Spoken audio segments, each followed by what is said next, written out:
Bienvenue dans mon atelier. Je me présente, donc je m'appelle Sylvie de la Fuente.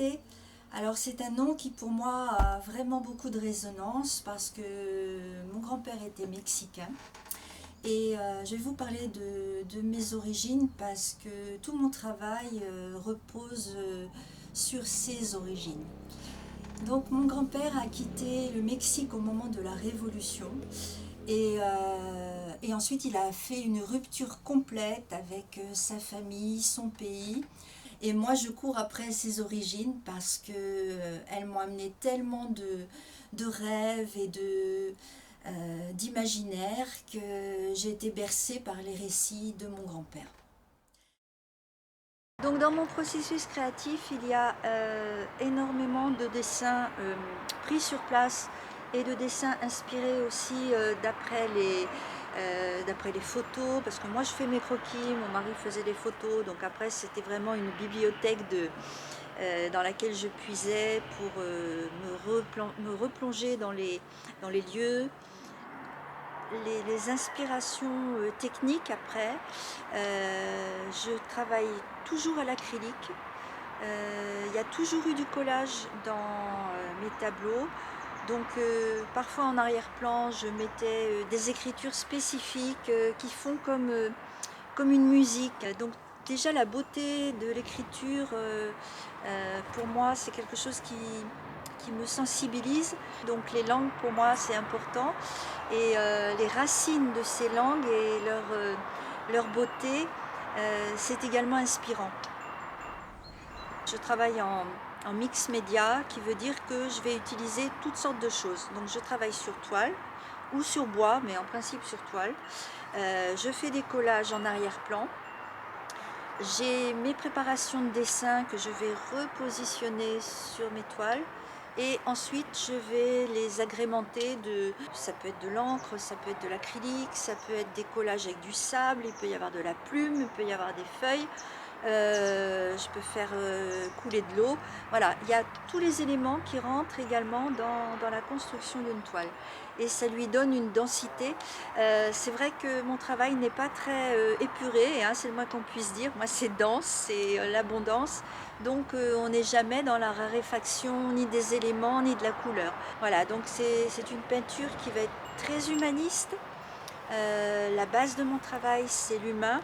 Et c'est aussi l'animal, et c'est le rapport entre l'animal, l'humain, la nature, les éléments et les esprits de la nature, on va dire.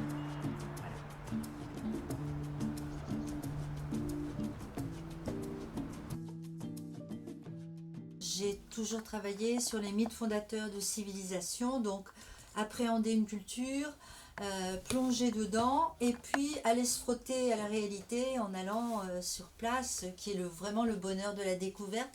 Et on se rend compte en pareil cas qu'on a souvent des histoires qui sont, par exemple, il y a des contes, des légendes, et dans la manière de vivre des gens, on se rend compte que c'est quelque chose qui appartient toujours à leur quotidien. Et ça, c'est magique. Donc c'est un grand bonheur, évidemment, d'aller sur place et de voir les gens en vrai et de vivre un court moment leur expérience de vie. Donc ça a été le moteur de mon travail, de ma recherche et de mon investissement pendant des années. Et puis nous avons tous eu le confinement. Donc pendant ce temps donné, j'ai pris plus de temps, c'est-à-dire je n'avais pas de perspective d'exposition rapide, donc je pouvais entreprendre des choses différentes. Donc j'ai entrepris des choses différentes. Et puis c'est vrai qu'en pareil cas, on était très branchés sur tout ce qui se passait sur la planète.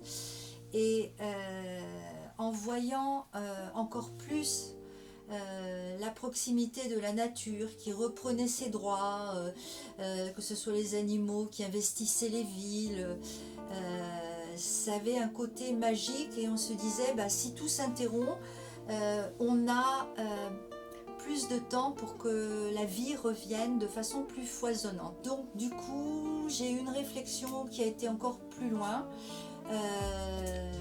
Je me suis dit que la manière de vivre en se déplaçant à l'autre bout du monde, c'était magique, mais c'était certainement le moment de mettre un frein à ces déplacements vraiment un peu fous en avion. C'était vraiment difficile, mais j'ai décidé que pour être cohérente avec cette écologie qui était encore plus ressentie, il fallait que j'arrête ces voyages. Donc j'ai décidé de ne plus partir à l'autre bout du monde. Bon, il y a toujours le moyen de voir des choses plus proches, et on peut quand même se cultiver, se faire plaisir et découvrir des choses. Donc j'ai décidé de ne plus prendre l'avion. Et d'ailleurs, là, je fais un retour pour vous reparler du Mexique. J'avais travaillé sur le Mexique il y a longtemps. C'est vrai que je suis très tentée de repartir là-bas en me disant qu'il y a des fêtes spectaculaires. Par exemple, la fête des morts au Mexique qui est magique. Mais je vais le vivre avec mon imaginaire et je ne vais pas y aller. Mais cependant, ça ne m'a pas interdit de continuer d'explorer tout ce que j'avais pu envisager à travers les autres cultures. Et c'est vrai que dans mon atelier, je ramène en proposant de travailler à partir de cultures différentes qui nous amènent une richesse de couleurs, d'art de vivre. J'essaye de transmettre à mes élèves une ouverture sur le monde, qu'ils ont d'ailleurs tous, parce que c'est des gens ouverts qui ont envie de découvrir de nouvelles choses. On a beaucoup à apprendre des autres. Voilà. Donc c'est un stop, mais c'est une prise de conscience et c'est un engagement écologique. C'est très déterminant dans ma manière de vivre, et ce qui est très important, je trouve, c'est d'être cohérent avec soi-même. C'est-à-dire, on ne peut pas dire j'aime la nature et je fais comme si rien n'avait changé, et on reprend tout en multipliant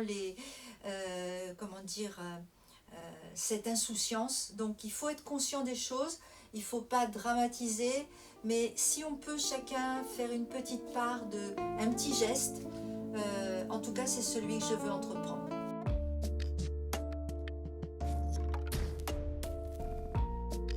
Merci à vous, c'est sympa. À bientôt.